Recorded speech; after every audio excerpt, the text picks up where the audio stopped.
الذي لا شريك له له الملك وله الحمد وله الخلق وله الأمر بيده الخير وهو على كل شيء قدير. اللهم صل وسلم وبارك على سيد المرسلين خاتم النبيين رحمة للعالمين سيدنا محمد وعلى آله وأصحابه أجمعين. أما بعد، فأعوذ بالله من الشيطان الرجيم. بسم الله الرحمن الرحيم. قال فتعبدون من دون الله ما لا ينفعكم شيئا ولا يضركم أف لكم ولما تعبدون من دون الله أفلا تعقلون. وقال الله تبارك وتعالى وإلهكم إله واحد لا إله إلا هو الرحمن الرحيم. وقال الله تبارك وتعالى ليس كمثله شيء وهو السميع البصير. وقال النبي صلى الله عليه وسلم وحدوا الله فإن التوحيد ملاك الحسنات. صدق الله العظيم وصدق رسوله النبي الكريم. اللهم صل على محمد وعلى آل محمد وبارك وسلم تسلیما. میرے محترم بھائیو، بزرگوں، دوستو،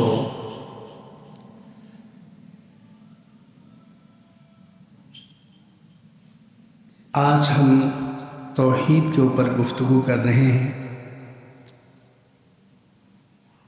جو دین اسلام میں ہمارے ایمان کی بنیاد ہے. ایمانیات کی بنیاد توحید پر ہے. اللہ کی وحدانیت، اللہ کا ایک ہونا، اللہ کا وحدہ لا شریک ہونا، اللہ کے عبادت کے لائق ہونا، اللہ کا نفع و نقصان کا مالک ہونا، یہ ایسی صفات ہیں جن پر ایمان، توحید پر ایمان کہلاتا ہے. لیکن میں اس موضوع کی طرف آنے سے پہلے ایک مختصر سی تمہید آپ کے سامنے پیش کروں گا. اس کے بعد یہ بالکل واضح ہو جائے گی کہ عبادت اللہ کے علاوہ کسی کی ہو نہیں سکتی. توجہ سے میری بات سنیں گے. اللہ تعالیٰ مجھے بھی سمجھ دے دے، آپ کو بھی. یہ بات بالکل واضح ہے کہ دنیا کے اوپر جو چیزیں ہمیں نظر آتی ہیں، جو چیزیں نظر نہیں آتی ہیں، یہ سارے کے سارے انسانوں کے فائدے کے لیے اللہ نے پیدا کیا ہے. اور اس کا ذکر پہلے پارے میں اللہ نے یوں فرمایا هُوَ الَّذِي خَلَقَ لَكُم مَّا فِي الْأَرْضِ جَمِيعًا. میرے بندو، ساری کائنات کی ساری چیزیں تمہارے فائدے کے لیے ہیں. سورج ہے، چاند ہے، ستارے ہیں، آگ ہے، پانی ہے، ہوا ہے، مٹی ہے، حیوانات ہے، نباتات ہے، جمادات ہے. ان میں کوئی ایک چیز بھی آپ ایسی نہیں دکھا سکتے جو انسان کے کام کی نہ ہو.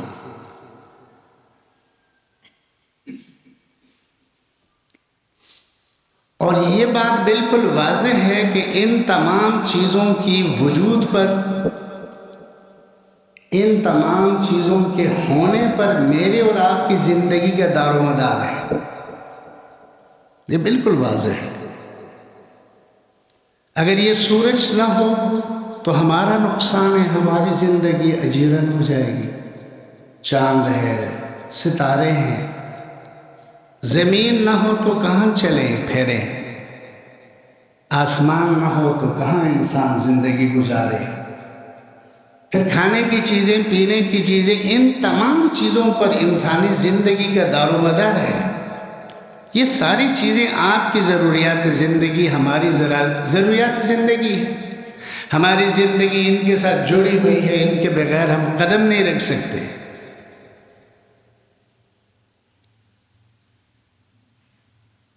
تمام مخلوقات کے اندر اللہ تعالیٰ کی یہ کاریگری نظر آتی ہے کہ یہ ساری چیزیں انسان کے لیے ہیں، اور کہیں ایسا نہیں ہے کہ انسان بھی ان چیزوں کی زندگی کے لیے اہم ہو، نہیں۔ آپ اور میں مر بھی جائیں، سورج تو اپنا کام کرتا رہے گا۔ ہم ہیں تو اس سے فائدہ اٹھائیں گے، ہم نہیں ہیں تو سورج کو نقصان نہیں ہے، ہم نہیں ہیں تو زمین کو نقصان نہیں ہے۔ ہمارے بڑے جو حیوانات، نباتات ہم جو اپنے لیے بناتے ہیں، رکھتے ہیں، ہم مر جاتے ہیں پھر بھی وہ رہتے ہیں۔ آپ نے نہیں دیکھا ہو کہ بھینس جو کسی کے انتقال کے بعد خود بھی مر گئی ہو؟ یعنی ہماری زندگی کا مدار ان پر ہے، لیکن ان کی زندگی کا مدار ہماری زندگی پر نہیں ہے۔ سورج ہم نہیں ہیں تب بھی اس کی روشنی انسانوں کو ملتی رہے گی، چاند کی ٹھنڈک پہنچتی رہے گی، پانی سے لوگ فائدہ اٹھاتے رہیں گے، آگ میں کھانا پکاتے رہیں گے، زمین پر چلتے رہیں گے۔ انسان کی زندگی کا دار و مدار ان پر ہے، ان کی زندگی کا دار و مدار ہمارے اوپر نہیں ہے۔ کیوں؟ یہ ہماری خدمت گار ہے، یہ صرف اور صرف ہماری خدمت کے لیے اللہ نے پیدا کیا۔ ایک چیز بھی جو زہریلا، انتہائی خطرناک سانپ اور بچھو ہے، وہ بھی ہمارے فائدے کے لیے اللہ نے پیدا کیا۔ اور ہم حیوانات کے اندر ان کا گوشت ہے، ان کا، ہمارے فجر کے درس میں بھی یہ بات آئے گی، ان کا دودھ ہے، ان کی کھال ہے، ان کی کھڈیاں ہیں، حلال جانوروں کی تمام چیزیں، یہاں تک کہ ان کا فضلہ اور ان کی گندگی بھی جو نا بھئی ہماری ضرورت ہے، ہم اس کو لے کر اپنی زمینوں پر بات کریں۔ رب کائنات نے ہمارے لیے، انسان کے لیے، ہماری دنیا میں آنے سے پہلے ساری کائنات کی ساری چیزیں آپ کے لیے پیدا کیا۔ اب سوال یہ ہے کہ یہ جب انسان کی زندگی کا دار و مدار ان پر ہے، ان کی زندگی کا دار و مدار ہمارے اوپر نہیں ہے، تو یہ انسان پھر کس کام کے لیے ہے؟ انسان کو اللہ نے کس کام کے لیے پیدا کیا؟ حضور اقدس صلی اللہ علیہ وسلم نے فرمایا، الدنیا خلقت لکم وانتم خلقتم الی الآخرہ۔ بھئی اللہ نے دنیا کی ساری مخلوقات تمہارے لیے پیدا کی ہے اور تم کو اپنے لیے پیدا کیا۔ اب ہم اللہ کے کس کام کے ہیں؟ سوال ہے، ہم اللہ کے لیے ہیں تو اللہ کے کس کام آ سکتے ہیں؟ ہم کس کام میں اللہ ہمارا محتاج ہے؟ انسان تو کہتا ہے کہ ہم اللہ کے لیے ہے، اللہ کے نبی نے بتایا کہ انسان اللہ کے لیے ہے، قرآن مجید بتاتا ہے کہ انسان اللہ کے لیے ہے۔ ہم اللہ کے کس کام کے لیے؟ میرے اور آپ کی مدد کی اللہ کو ضرورت نہیں ہے، میرے اور آپ کے علم کی اللہ کو ضرورت نہیں، کمالات کی ضرورت نہیں، طاقت کی ضرورت نہیں۔ اللہ کے پاس سارے خزانے ہیں، وَلِلَّهِ خَزَائِنُ السَّمَاوَاتِ وَالْأَرْضِ، زمین آسمان کے سارے خزانے اللہ کے پاس۔ وَمَا يَعْلَمُ جُنُودَ رَبِّكَ إِلَّا هُوَ، اللہ کے ان خزانوں کا علم ہم جان ہی نہیں سکتے، اتنے زیادہ ہے۔ علم کا خزانہ اللہ کے پاس ہے، رزق کا خزانہ اللہ کے پاس ہے، عزت کے خزانے اللہ کے پاس ہے، صحت اللہ کے ہاتھ میں، اس کے خزانے اللہ کے پاس، شفا اللہ کے ہاتھ میں، اس کے خزانے اللہ کے پاس۔ کائنات کا یہ نظام کہ ساری چیزیں اللہ کے خزانے میں موجود ہے، تو انسان پر اللہ کے کس کام آئے گا؟ اس چیز کو سمجھنے سے انسان ایمان سیکھتا ہے۔ اس چیز کو ہم سمجھیں گے تو ہمارا ایمان ہمیں محسوس ہوگا کہ ہم ایماندار ہیں، ہمارے اندر توحید ہے، ہمارے اندر اللہ کو ماننے کی طاقت ہے۔ بھئی بات بالکل واضح ہے، ہم انسان اللہ کے کس کام آئیں گے؟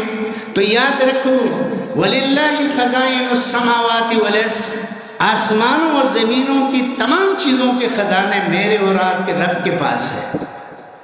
رب کے خزانے میں کون سی ایسی چیز ہے جو انسان کے پاس ہے، رب کے پاس نہیں ہے؟ وہ ہے عزت اللہ کے پاس ہے، علم اللہ کے پاس ہے، طاقت اللہ کے پاس ہے، قدرت، کبریائی، رفت، بلندی، سب کچھ اس کے پاس ہے۔ بھائی ہمارے پاس ایک چیز ہے، وہ اللہ کے پاس نہیں ہے۔ ساری کائنات تمہاری ہے، یہاں کے سورج چاند ستارے تمہارے، یہاں کی زمین تمہاری، یہاں کی آگ تمہاری، یہاں کے پانی پر تمہارا قبضہ، یہاں کے مویشیوں پر، یہاں کے حیوانات پر، نباتات پر، جمادات پر انسان کو کنٹرول۔ وَسَخَّرَ لَكُم مَّا فِي السَّمَاوَاتِ، آسمانوں اور زمینوں کی ساری چیزیں آپ کے تصرف میں ہیں۔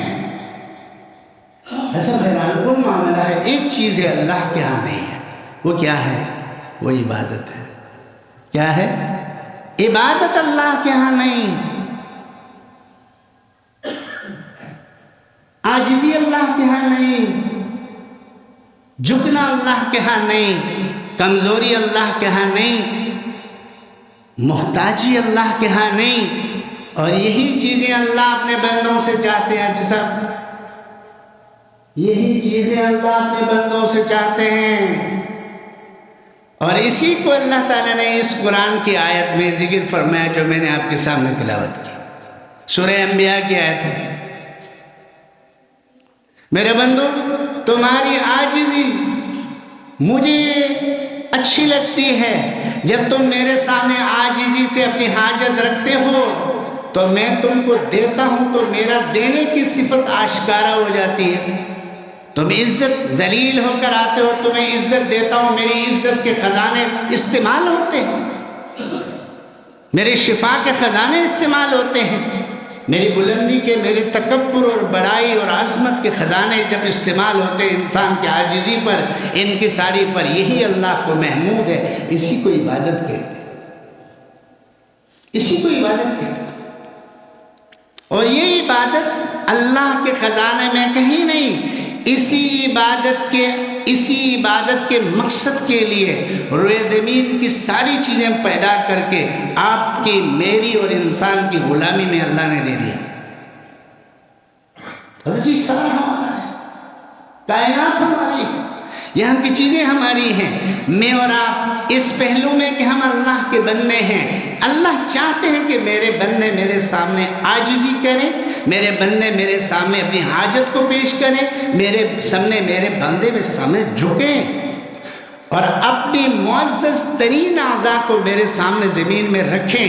میرا اور تمہارا رب یہ چاہتے ہیں، اور اسی کا نام توحید ہے۔ اور یہی توحید مقصد زندگی کو سمجھنا کہ یہ اللہ کے لیے ہے، اسی کو تو توحید کہتے ہیں۔ اور اس کی بنیاد کس پر ہے؟ اس کی بنیاد نفع نقصان پر ہے۔ اس کائنات کی کوئی چیز بھی اپنے اندر نفع نقصان کا قبضہ نہیں رکھتا، اس کے اندر نفع نقصان کا تصرف نہیں، وہ اپنے فائدہ دینے میں، نقصان کرنے میں کسی کے امر کا پابند ہے، اور اللہ اپنے نفع اور نقصان میں کسی کا پابند نہیں ہے۔ اب آجائے میں نے جو آیت آپ کے سامنے تلاوت کی، اللہ نے کیا فرمایا؟ قَالَ فَتَعْبُدُونَ مِن دُونِ اللَّهِ، اللہ مشرکین مکہ سے کہہ رہے ہیں جو 360 بت رکھے ہوئے تھے اپنے کاموں کے بھگانے کے لیے۔ عزت کا بت الگ ہے، اولاد دینے کا بت الگ ہے، نفع کا الگ ہے، نقصان کا الگ ہے۔ دنیا کے حالات کے لیے انہوں نے 360 حالات، ہر حالت پر الگ بت کے یہ عزت دینے والا بت ہے، یہ تجارت میں نفع دینے والا، یہ بیماریوں میں شفا دینے والا، یہ لات ہے، یہ منات ہے، یہ عزا ہے، یہ ود ہے، یہ ان کا نام رکھا۔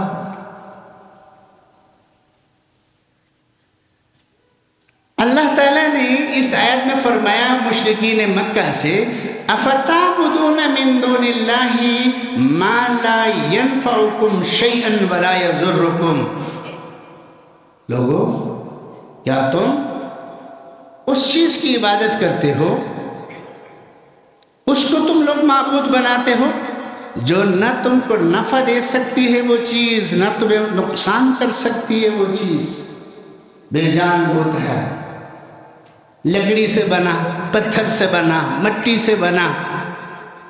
اللہ فرما رہے ہیں کہ یہ میری مخلوقات سے توڑ کر آپ نے بت بنایا ہے، اس کے اندر تو نفع نقصان نہیں ہے۔ آپ بت کو ٹھڈا مارے، تھپڑ مارے، آپ کو کچھ نہیں کہہ سکتا۔ تو اللہ تعالیٰ نے انسان کو جو توحید کا حکم دیا، اس حکم کو اللہ تعالیٰ نے بند کیا ہے کہ بھائی جہاں نفع اور نقصان کا مکمل نظام ہے، جس پر قبضہ نظر آئے اسی کو تو اللہ کہتے ہیں، اسی کو تو ایک ماننا ضروری ہے۔ معبود عبادت کے لائق ہونے کی صفت کیا ہے کہ اللہ قرآن میں بتاتا ہے کہ میں نفع نقصان کا مالک ہوں، میں زندگی اور موت کا مالک ہوں، میں کائنات کے اوپر تصرف کا مالک ہوں، میں حکومت دینے اور لینے کا مالک ہوں، میں بیمار کرنے اور صحت دینے کا مالک ہوں، موت دینے اور زندگی کا میں مالک ہوں۔ تو میرے بندو مجھے مانو، یہ میرا حق ہے۔ اللہ کا کیا حق ہے ہمارے اوپر؟ اللہ کا سب سے بڑا حق یہ ہے کہ ہم اللہ کو ایک مانیں، اس میں کسی مخلوق کو شریک نہ کریں۔ توحید کیا؟ اللہ کو ایک ماننا، جاننا نہیں، ماننا ضروری ہے۔ اس بات کا یقین ہے کہ اللہ ہے، اس بات کا یقین رکھنا کہ اللہ کی عبادت کے لائق اللہ ہیں، اس بات کا یقین رکھنا کہ اللہ کے ساتھ اس عبادت میں کوئی شریک نہیں۔ عبادت طریقہ چھوٹا ہے، یا عبادت جیسے نماز بڑی عبادت، روزہ بڑی عبادت ہے، حج بڑی عبادت، بڑی عبادات ادا کر رہے ہیں، اس میں بھی اللہ کے سوا کوئی شریک نہیں۔ 1 روپے کا صدقہ اللہ کے لیے، اس میں بھی کوئی شریک نہ ہو۔ والدین کی خدمت بہترین عبادت، اس میں بھی اللہ کے سوا کوئی شریک نہ ہو، دکھاوا نہ ہو، نمائش نہ ہو، کسی کو جو نہ بھائی اپنی بڑائی کی سوچ خراب نہ کرے۔ تو میرے اور آپ کے رب نے اس کو، توحید کو، اس کی بنیاد اس پر رکھی قرآن مجید میں کہ میں نفع نقصان کا مالک ہوں، میرے سوا کوئی نفع نقصان کا مالک نہیں۔ آیت کا ترجمہ سن لیے، فرمایا کیا تم ان چیزوں کو پوجا کرتے ہو، ان چیزوں کی پرستش کرتے ہو، ما لا ينفعکم شیئا، جو تم کو ذرہ برابر بھی نفع، ولا یضرکم، نہ تم کو نقصان دے سکتے ہیں، ان کو میرے ساتھ شریک کرتے ہو؟ اگر ایسا ہے اف لکم، کیا خوبصورت لفظ ہے اف، 2 جگہ اف آیا قرآن مجید میں، 2 جگہ اف کا لفظ آیا، مولانا صاحب بیٹھے، 2 جگہ اف۔ ایک یہ وجہ جہاں توحید کا اللہ نے ذکر کیا کہ میں ایک ہوں، میں نفع نقصان کا مالک ہوں، میں صحت اور بیماری کا مالک ہوں، میں کامیابی ناکامی کا مالک ہوں، میرے بندو حالات میری طرف سے آتے ہیں، میرے بندو دنیا کا نظام میں چلا رہا ہوں، میرے بندو زندگی اور موت میرے ہاتھ میں، میرے بندو کامیابی ناکامی میرے ہاتھ میں۔ لہٰذا اس توحید کو سمجھا کر شرک کے اوپر اللہ نے کیا کہا، اف لکم، افسوس ہے تمہارے اوپر، وما تعبدون من دون اللہ، اور جن چیزوں کو تم میرے ساتھ شریک کر کے پکارتے ہو ان پر بھی افسوس ہے۔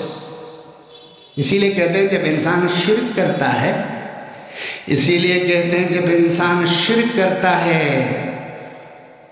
اللہ تعالیٰ کے ساتھ کسی کو، پتھر کو، لکڑی کو، بت کو، زمین کو، آسمان کو، چاند کو، سورج کو، کسی پیر کو، کسی ولی کو، کسی نبی کو، کسی فرشتے کو، عقل کو تباہ کر دیتی ہیں۔ ایک شرک، عقیدے میں شرک انسانی عقل کو ختم کر دیتا ہے۔ اور ایک شراب پینے کی چیزوں میں حرام ترین چیز ہے۔ قرآن مجید میں اللہ نے اس کو حرام قرار دیا، قیامت تک حرام ہے۔ اور اس کا سب سے بڑا نقصان قرآن مجید اور حدیث میں یہ چیز ہے کہ انسان کی عقل معاف ہو جاتی ہے، خراب ہو جاتی ہے، برباد ہو جاتی ہے۔ اللہ نے کیا فرمایا، اف لکم ولما تعبدون من دون اللہ، اے مشرکو جو تم میرے علاوہ اتنے معبودوں کو پوچھتے ہو نا، تم پر اف ہے۔ توحید کی تعلیم پر اللہ نے تاکید کر کے شرک پر اللہ نے کہا یہ اف ہے، یہ افسوس والی چیز ہے، یہ نہیں ہونا چاہیے تھی۔ اور ایک چیز کس پر، فَلَا تَقُلْ لَهُمَا أُفٍّ وَلَا تَنْهَرْهُمَا، یہ لوگوں ماں باپ کے ساتھ اچھا سلوک کرو، ان کے سامنے اف بھی مت کرو، اف بھی نہ۔ حقوق العباد، بندوں کے حقوق میں ماں باپ کے حقوق کو جب اللہ نے بیان کیا تو مجھے اور آپ کو روک دیا کہ ماں باپ کے سامنے آ کر اف تک نہ کہو۔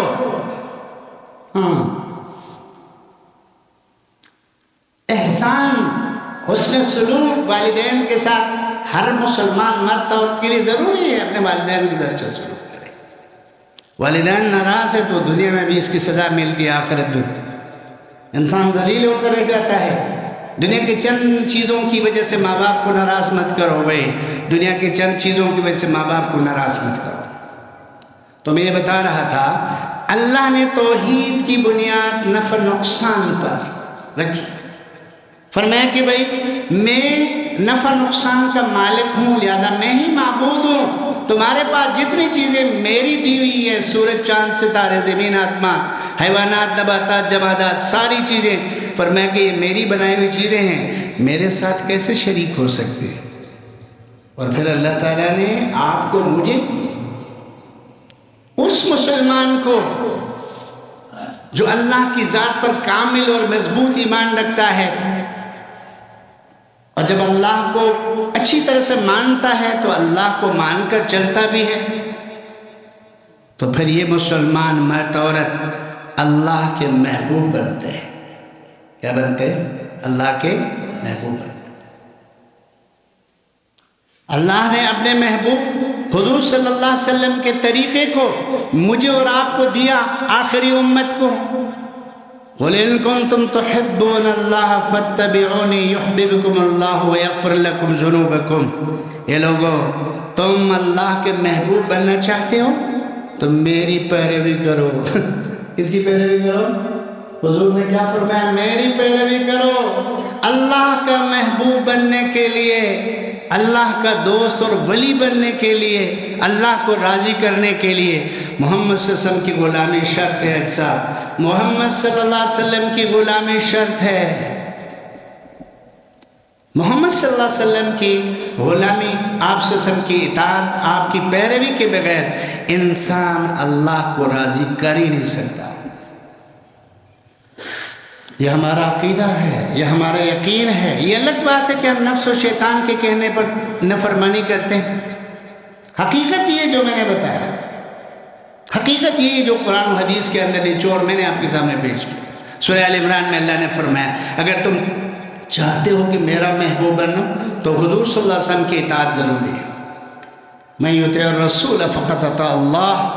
ایک اور جگہ اللہ نے سورہ نساء میں فرمایا، جس نے میرے رسول کی پیروی کی اس نے میری پیروی کی، میری اطاعت کی۔ کیا ہو گیا؟ رسول کی اطاعت، اللہ کی اطاعت صلی اللہ علیہ وسلم۔ اعزاز امت کو کہ حضور کی اطاعت ضروری ہے تمہارے لیے، اس کی اطاعت ہے تو اللہ کی اطاعت خود بخود ہو جائے گی۔ لیکن اللہ کی اطاعت حضور کے طریقے کے بغیر ناممکن ہے، ہو ہی نہیں سکتا۔ سمجھ میں آ گیا؟ ایک بندہ ساری رات اونٹ پٹان کی حرکت کر کے کہے کہ اللہ کو راضی کرنا چاہتا ہوں۔ ایک بندہ جو نا جمعے کی 2 فرض کی جگہ 10 رکعت فرض پڑھائے اور کہ میں اللہ کو راضی کرنا چاہتا ہوں۔ مغرب کی 3 کی جگہ 4 رکعت کر کے اللہ کو راضی کرنا چاہے، 1 مہینے کے روزوں کی جگہ 10 دن کا روزہ رکھ کے اللہ کو راضی رمضان میں کرنا چاہے، نہیں، حضور صلی اللہ علیہ وسلم کی مہر اس عمل کے اوپر، اس حکم پر لگنا ضروری ہے، اس کے بغیر اللہ کے محبوب بننا ناممکن ہے۔ اب جس بندے کا توحید پر ایمان ہے یہ اللہ کا محبوب ہے،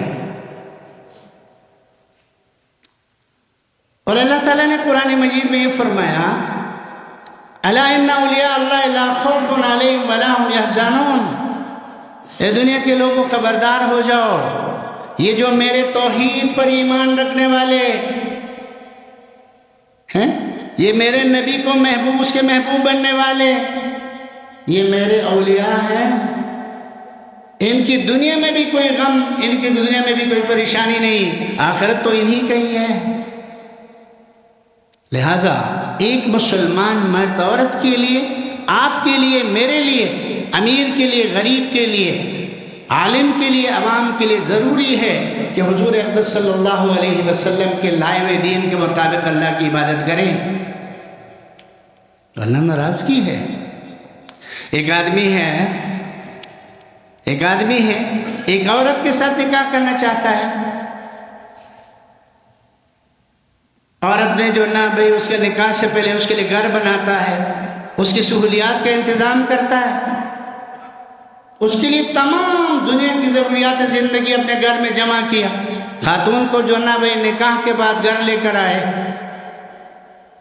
اب یہ خاتون جو نہ بھئی شوہر کی اطاعت کرنے کے بجائے یہ اس کے ڈرائیور کے ساتھ زندگی گزارنے کی کوشش کرے، یہ اس کے مالک کے ساتھ نکلنے کی کوشش کرے، یہ اس کے باورچی کے ساتھ نکلنے کی، یہ بندہ اس کو برداشت کرے گا؟ سوچ، آپ اور میں اپنی بیوی کو اطاعت، اس ضروری ہے کہ آپ کی اطاعت کرے، کیونکہ آپ نے ساری فیسلٹیز دی ہے، اس کو سہولیات آپ نے دی، ساری ضروریات زندگی آپ نے اس کو مہیا کی ہے۔ اگر وہ آپ کی میری اطاعت نہیں کرتا، ہم اس کو طلاق دیں گے، بھائی ہم اس کو گھر سے نکال دیں گے، اس سے الگ ہو جائیں گے، یہ دستور ہے دنیا کا۔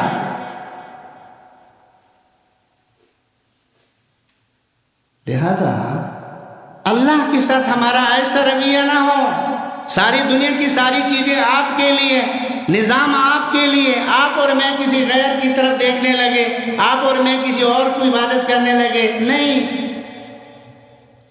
جس طرح وہ عورت نکاح میں آنے کے بعد تمام سہولیات زندگی آپ سے لینے کے بعد آپ کی اطاعت نہ کرے، آپ کو جو تکلیف ہوتی ہے، اس سے زیادہ خطرناک ہے انسان جب اللہ کی عبادت سے نکل جاتا ہے، نماز چھوڑ بیٹھتا ہے، سچائی کو چھوڑ بیٹھتا ہے، یہ اس سے زیادہ خطرناک ہے۔ پھر اگر خدا نخواستہ وہ عورت کسی اور مرد کے ساتھ بھاگ جاتی ہے گھر میں، پھر تو یا تو خودکشی کرنی پڑتی ہے یا اس کو مار دینا پڑتا ہے، یہ اس سے زیادہ بے وفائی ہے، یہ اس سے بڑی بے عزتی ہے۔ میں یاد رکھو، اس کائنات کی چیزیں کو اللہ نے ہمارے لیے جو پیدا کی ہے، ہم ان کو استعمال کر رہے ہیں، اس اللہ کا یہ مطالبہ ہے کہ میرے بندوں میری توحید کے قائل رہو، میرے ساتھ کسی کو شریک نہ کرو، اس کے لیے طریقہ میرے نبی صلی اللہ علیہ وسلم کا استعمال کرو۔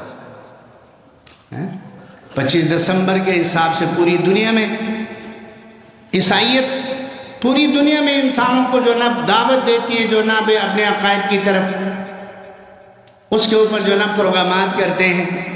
اب حیران ہو جائیں گے، آخری قرآن جو آخری کتاب ہے، اس نے واضح طور پر اعلان کیا توحید کسے کہتے ہیں۔ میں حیران ہو جاتا ہوں، یہ کون سی ایسی چیز ہے جو شمس سے بالاتر ہے؟ اللہ نے چھوٹی سی صورت ہے، قل هو اللہ، فرمایا قل میرے نبی یہ اعلان آپ کر دیجئے۔ قل کا معنی کیا ہے؟ یہ اعلان آپ کیجئے، یہ اعلان آپ کیجئے، اللہ احد، اللہ ایک ہے۔ میرے نبی یہ بھی بتا دیجئے اللہ الصمد، اللہ کسی کا محتاج نہیں، تم سارے اللہ کے محتاج ہو۔ لم یلد ولم یولد، نہ وہ کسی کا باپ ہے نہ وہ کسی کا بیٹا ہے۔ باپ اور بیٹا کیوں نہیں؟ اگر اللہ ہے اس کے لیے باپ ہونا، بیٹا ہونا، بیوی ہونا ضروری ہے، تو پھر محتاج ہے، محتاج خدا نہیں بن سکتا۔ وَلَمْ يَكُنْ لَهُ كُفُوًا أَحَدٌ، اے لوگوں کان کھول کر سنو، یہ تو چھوٹی باتیں ہیں، کوئی چیز اللہ کے برابر ہے ہی نہیں۔ اللہ کے ہمسر کوئی چیز نہیں۔ لیس کمثلہ شیء وہو السمیع البصیر، اللہ کی طرح کوئی چیز نہیں، اللہ کی مثل نہیں، اللہ کی مثال نہیں، اللہ کی نمونہ ہم کسی چیز کو اللہ یہ نہیں کہہ سکتے، ہم یہ نہیں کہہ سکتے اللہ اس کی طرح ہے، اس کی طرح ہے، نہیں، آسمان زمین کی طرح نہیں، اللہ کسی کی طرح نہیں ہے، اللہ جیسے اس کی شان ہے اپنی شان میں۔ وَإِلَٰهُكُمْ إِلَٰهٌ وَاحِدٌ، لوگو تمہارا معبود ایک ہی معبود ہے، لا الہ الا ہو، اس کے سوا کوئی عبادت کے لائق نہیں۔ الملک القدوس السلام، اللہ کے سارے نام اس کے ساتھ آتے ہیں۔ تو اس لیے کیا ہے بھائی، ہمارا ایمان مضبوط ہو جائے اللہ کی ذات پر، اس تصور کے ساتھ حضور اقدس صلی اللہ علیہ وسلم کی رسالت پر مضبوط ایمان ہو، اس تصور کے ساتھ پھر حضور صلی اللہ علیہ وسلم کی پیروی کو جوان بھی، بوڑھے بھی، مرد بھی، عورت بھی، امیر بھی، غریب بھی، حاکم محکوم، ہم سب دنیا کے مسلمان مل کر اپنے دین کی طرف آ جائیں، اس کے اوپر عمل کریں، اسی میں کامیابی ہے۔ اللہ تعالیٰ مجھے اور آپ کو سمجھ عطا فرمائے۔ وآخر دعوانا الحمدللہ رب العالمین۔